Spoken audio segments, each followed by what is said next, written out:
Good morning and welcome.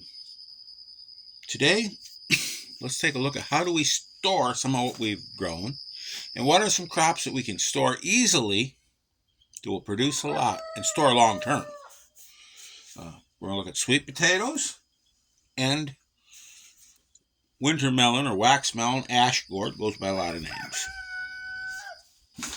Now, this is a sweet potato that was dug on the 30th of October, 2024. These are the ones we just dug. This sweet potato is perfectly fine, it's good to eat, it's been stored properly. They'll store for a year. Easy, 14 months before they start really showing a lot of deterioration. That's what we want in a crop. This is an ash gourd I just harvested yesterday.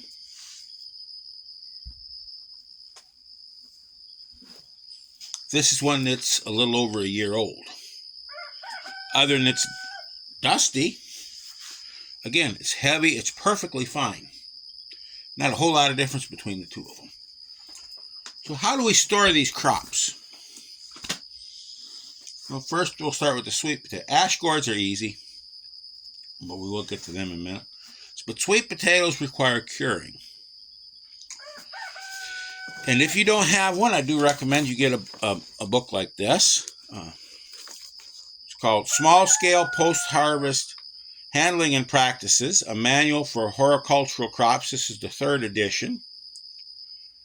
It's Post-Harvest Agricultural Series number 8, published March of 1995.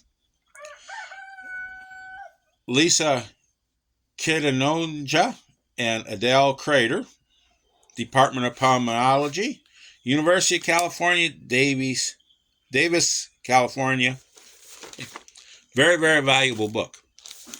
If you're prepping, if you're a prepper, you want to know how to handle your produce, boom. If you're starting, want to be a small scale, eco community, whatever you want to do. If you're going to eat and you're going to grow what you're going to eat, you need to know how to handle it. A book like this, a manual like this is invaluable. And I get nothing out of talking this book up. But this is a very valuable tool for you. It's going to have all kinds of stuff in here. Drying flowers, extractions of oil, solar drying, processing equipment, root choppers, all kinds of valuable information. But one of the things that we're going to look at today is right here. It'd be on page 25 in this one. Curing. Curing of root and tuber crops, such as sweet potatoes, cassava, and yams. It's important if you're going to store it for any length of time. And it tells you gives you a chart here. Potatoes. Temperature range 15 to 20 C, or 59 to 68 Fahrenheit. 90-95% humidity for 5 to 10 days. How you cure them? Keeps the stems, thickens the skin, toughens them up. But now we're talking about sweet potatoes today. Sweet potatoes are an animal of they're different than a white potato. Sweet potatoes and yams, we want temperatures of 30 to 32 degrees for sweet potatoes, 32 to 40 degrees for yams. That'd be 86 to 90 degrees Fahrenheit. 90 to 104 for yams. But it's 86 to 90 Fahrenheit for sweet potatoes. With humidities of 85 to 90 for sweet potato and 90 to 100% for yams. 4 to 7 days for sweet potatoes, 1 to 4 days for yams.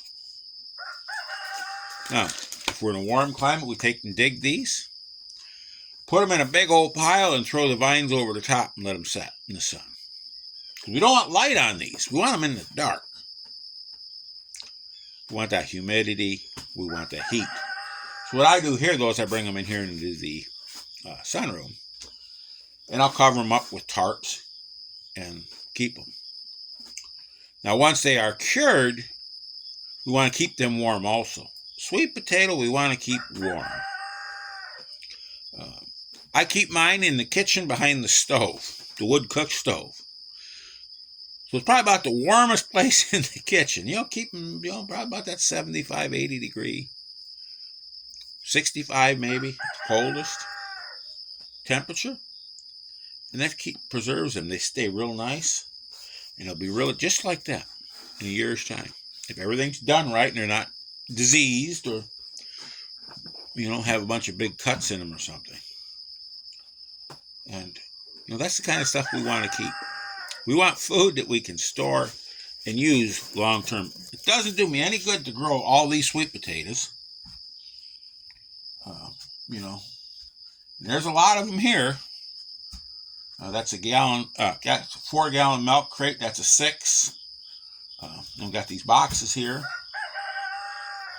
Doesn't do me good to grow these if I'm going to let them just rot. It's a waste of my time and effort. So, anyways, that's how we keep those. Store them. And you should have them for a year's time. Now, on the winter melon, or the wax melon, I said they're easy. Really easy. Put them on a board. Keep them on a wood floor. Don't let them touch concrete. Put them somewhere where it's warm. That's it. Keep them warm and off of concrete. Keep them on board. Keep them on a straw, something of that nature. And where it's warm. 65, 70, 80 degrees. 85, don't hurt them. I have no air conditioning in the house, and that one's been there all summer. And it sat there all winter with this right in the same area where these sweet potatoes were stored. And it's preserved itself all this time. So, anyway, just a little bit about storing our sweet potatoes and our wax melons or wax gourds. And somewhere where we can find this knowledge. If you get a chance to get a book like this, don't pass it up. They're well worth the money. I'm sure other countries are going to have their own books. There's other ones out there. But store your stuff properly. And you'll be surprised at how well it keeps and how long some of this stuff keeps. With that, y'all have a wonderful day. Go out there, get your hands dirty. Have some fun. And above all, keep growing.